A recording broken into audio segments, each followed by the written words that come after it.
Overlanding is defined as a self-reliant journey to remote places where the journey is the primary goal, not the destination. Alright, but what does that really mean? In a way, we ourselves are still learning. But we like the idea. We know what we love, and that's remote places, off-road capable vehicles, and the desire to see what's over the next hill. I guess you can say that we're somewhat of a different breed of explorers. In a term, we are overlanders. Seekers of the wild places and things, peoples and cultures, all experienced out of our vehicles. When we set out, we never really know what we're going to encounter. That's kind of the point. It's that idea that pushes our chair wheels away from the desk and motivates us to take the challenge of the unknown.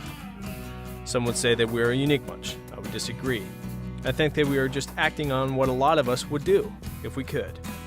To some, we are crazy, to leave our world of comforts and trade it for a tent and a one-pot meal. As a team, we made our debut trip to Moab, Utah, a land that mostly resembles Mars. Truly one of the most legendary places to explore by vehicle. There, we learned that this is exactly what we want to be doing, and that this whole thing called Expedition Overland just might work. 4 months have passed since our last overland trip to Moab. 4 months of trial by fire met with just enough success to keep us going. It's incredible to finally be back out, exploring the places of the unbeaten path. It's no coincidence that we start our first episode here, the Boulder River Valley in south central Montana. And it's where I got my start as a kid into the world of exploration. The Roadkill Saloon was once an infamous bar in which the kitchen alone would threaten your existence. A once wild and rowdy place that I myself, at the age of 17, was thrown out of. Chased out the door and over the rail after my friends and I crashed it on a weekend trip, narrowly escaping the grasp of a crazed Harley fanatic. Now it's the locals' prized watering hole, and for this weekend warrior trip, our rendezvous point. As our perpetually late fellow adventurer Ryan Erickson arrives, our evening dinner is being prepared by saloon owner Holly. She is dishing a wonderful American hoagie, layered with the best meats, bread, and cheeses around. Carefully compiled with the love of food and booze this Jersey girl so evidently has. I made a deal with myself that when I was 16 that I was going to buy this bar when I was 50, before I was 50 years old, and I'll be 50 in December. Holly narrowly made her goal as a 49-year-old something. She left her life in New Jersey, her thriving pink dump truck business, her friends and family to pursue a dream and run one of Montana's most iconic bars. Holly is still a little out of place from the norm, but nonetheless able to make up for the newcomer label with her generous hospitality and killer hoagies. With Ryan's arrival, we ate and enjoyed a fine brew as the bar stayed its course through the evening. Just outside, a fellow overlander nervously watches as his lifeless Land Rover is hauled painfully onto the backboard of a local wrecker, a too common of a sight for a legendary vehicle. Because the tow guy doesn't know where to hook. The hook-em-a-bombs. The hook-em-a-bombs.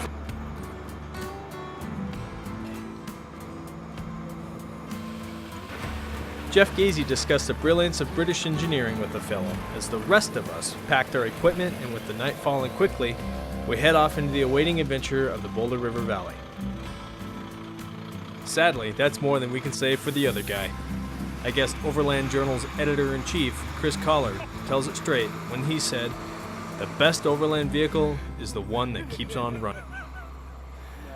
However, we woke the next morning to an equally large problem, a massive problem, one that I had ignorantly created. We got going, and we got through some of our footage, and it came time to offload, our cameras and stuff like that. And come to find out, old expedition leader right here, forgot the power supply to the computer, which is a showstopper, essentially. Oops. Amateur hour. Brought to you by your leader, Clay Croft. Call our wives back in town so that they can deliver the power cord to our buddy. I owe him big time because we wouldn't be filming right now without that. With our footage offloaded, we regathered, shared a quick lunch, and made our way to the evening's camp spot. 12 miles away, on the other side of some very rugged and steep terrain.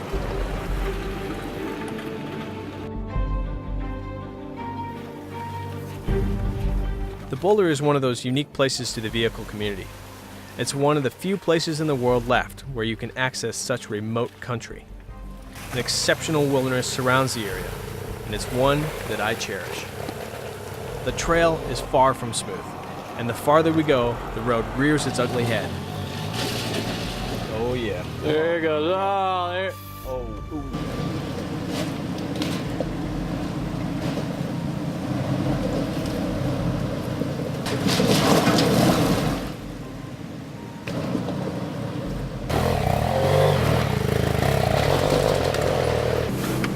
Go ahead, I'll stop.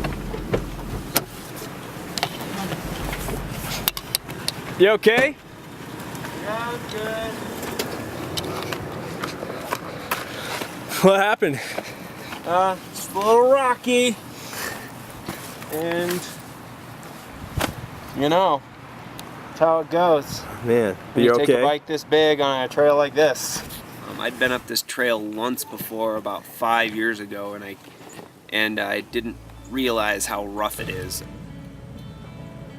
And I tell you, Ryan in some of these sections, he's a great rider. He's put on 10,000 miles in just over 4 months on his bike.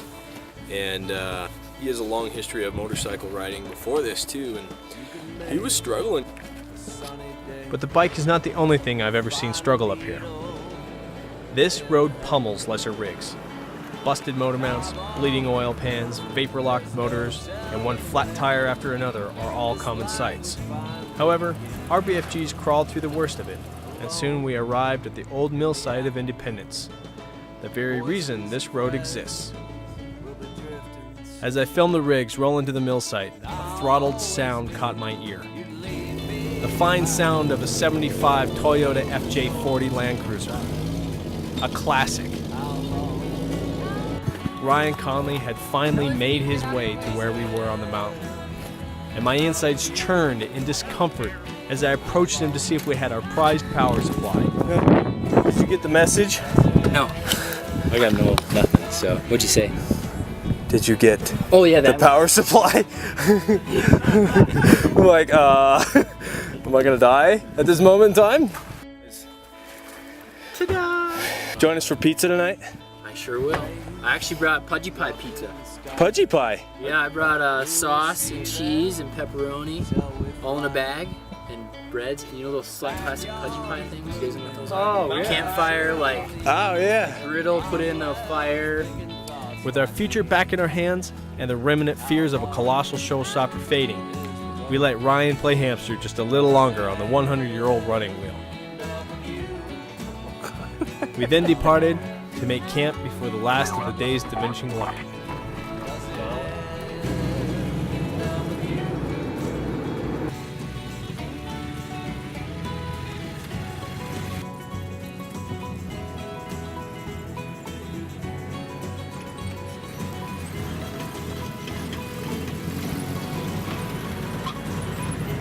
That night we laughed about our understated mishaps while cooking on a particularly problematic 40-year-old Coleman stove. Needless to say, our night ended with some misfit pizzas, with burned bottoms and unmelted cheese tops, made for a recipe to be desired. You know, sometimes it doesn't matter how extensive your backcountry cooking skills are, at times it just doesn't turn out. But who cares? We were riding on the achievements of the day. And who can complain when you get to make your home for the night here?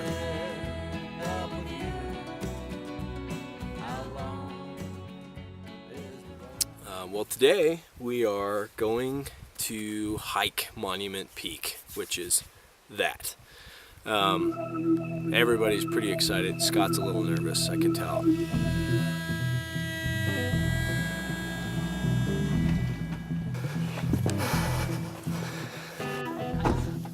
I'm just pretty sure that mountain's gonna own me.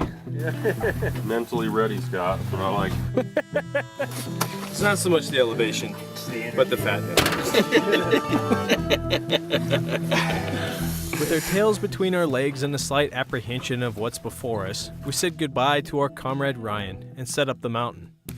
Despite our lackings in the physical sense, our eagerness to get to the summit empowered our lactic legs to lift in stride. It wasn't long before we realized we were making really good time. Do you know what song always gets stuck in my head when I hike? 99 bottles. What an awful song. Keeps moving though. 99 bottles of beer on the wall. 99 bottles of beer.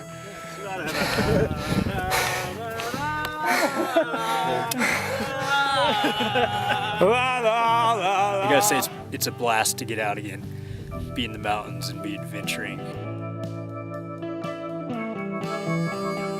I miss this so much. We filmed our way to the saddle, and none of us could help the feeling that we're suddenly transported into a different world. A world where hobbits held our fates in their hairy hobbit hands, and one ominous ring ruled them all. Our fantasy experience completed, the summit had come into view. I set off to get some high-angle footage, leaving me exposed to the dialogues of the others. The mountaineer. Oh, he's from Switzerland. Look at those calves. He just has the biggest legs. Oh, it's so amazing. So amazing. Every time he moves, I just yearn in my heart that I want to be near him. I want to hike with him. I want to rope up to his waist.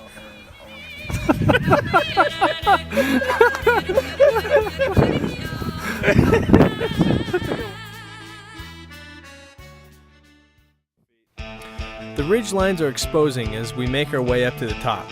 At places, it's one hand in front of the other, and soon the rush of the summit floods in.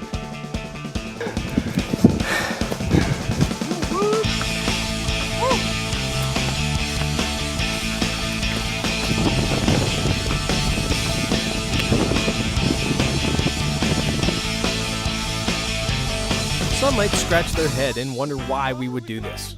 It's simple, explained by the 3 types of fun. Type 1 fun is when you're sitting laughing with your friends over a loose hand of cards. Type 2 is the situation where you find yourself uneasy, miserable, scared, beyond your limits. But when you make it to the other end, you realize its awesomeness and can't wait to do it again. This is where climbing mountains often fits in. However, it can be Type 1 or Type 3 as well. Have you ever seen the...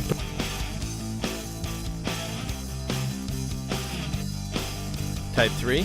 Well, that's when you do something stupid or reckless, and in 10 years, when it's brought up at a Christmas dinner, you quickly change the subject.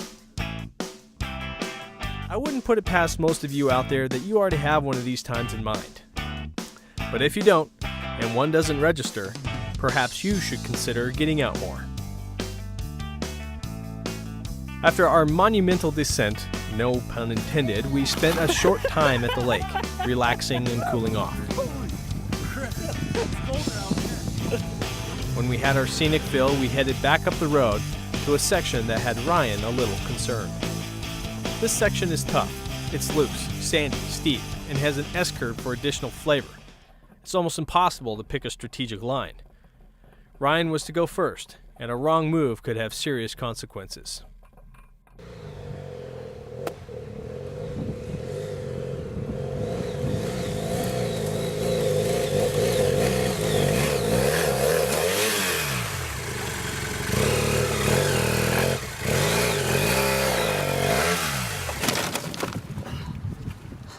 You have to make these really hard turns while you're climbing up all these huge rocks, and it was just really, really difficult, especially on a bike as big as mine. You okay? I'm good. He's a trooper, and he just takes it with the humor, really. I mean, he just kind of laughs at himself. He tipped over, and he's just kind of joking with himself about how silly he must have looked and all that stuff, and that just goes to show like a lot of character in him. You want to strip? Yeah. I do kind of want to strip. He uses winch, and that was kind of a fun thing to see because he's so determined to get, he wants to get it done. He doesn't want our help, he wants us to do it, and I just love that about him. The second time I attempted it, I walked it and picked my line out, made sure I knew where I was going, and then I just went for it and made sure to stay on the gas and keep it moving up the hill, and worked out really well, except for I hit one of my panniers on a rock. Caribou down! Hey, Ryan! You forgot something!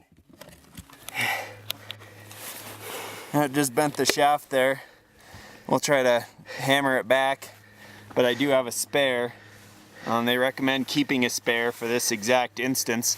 It's designed to do this so that it doesn't break your bike, which, as you can see, my bike was unbroken.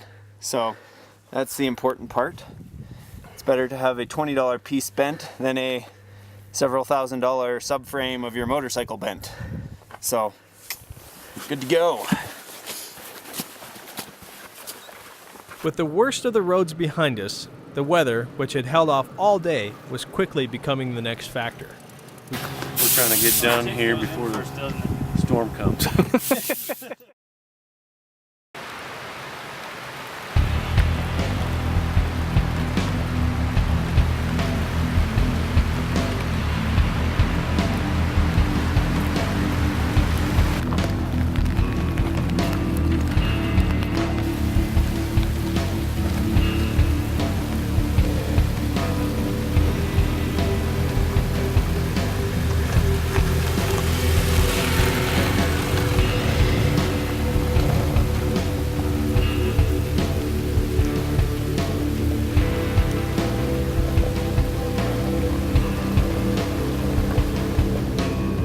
So we thought kind of our show had been wrapped, and we're going down the road, and I come around the corner, I'm sitting in jump seat here, and lo and behold, up ahead there's a tree in the road.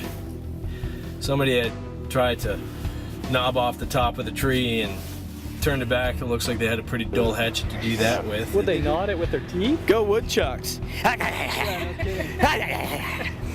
This is great. You know, we got the tools to get this off the road and make it safer, especially with darkness coming. So it's gonna want to pull that way better. Yeah. We could even snatch off That stump right there. that stump right here looks pretty gnarly. Should we cause a weak point? Should we cut into it some? We could do that. Right there. You got an axe. The worst thing to do is to really load it and have it snap. But You got boots and pants. You're swinging, buddy.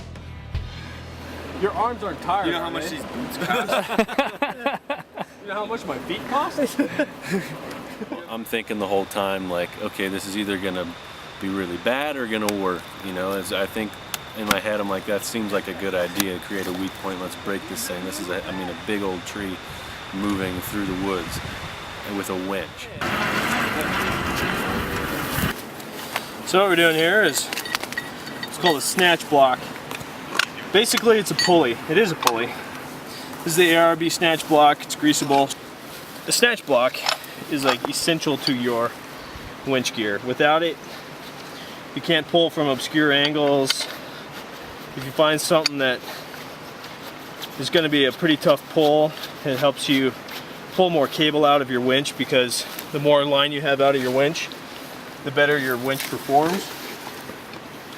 You want to get down to the last 5, 6, 7 wraps on the drum.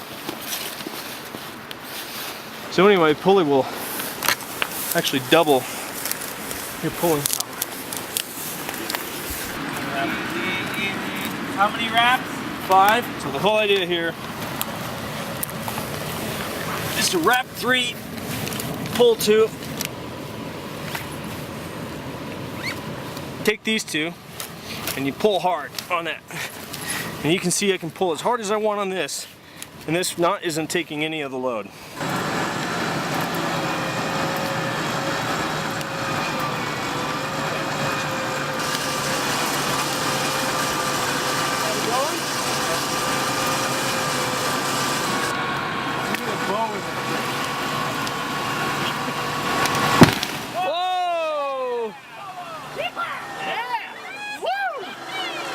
This is one of those moments that defines adventure. the places in the world, big or small, where you meet your match. This is also the place to be prepared. Your experiences, preparations, and tools all come into play. And for us, and most adventurers, this is pure bliss. Today was probably way more exciting or awesome than I could imagine. I had so much fun in every aspect, just with the adventure of hiking and driving. It was just thrilling. Salt of the earth guys, and they're the only guys I'd ever want to be out here with, and got a great team, and I can't wait for the next trip. I'm already thinking about the next trip.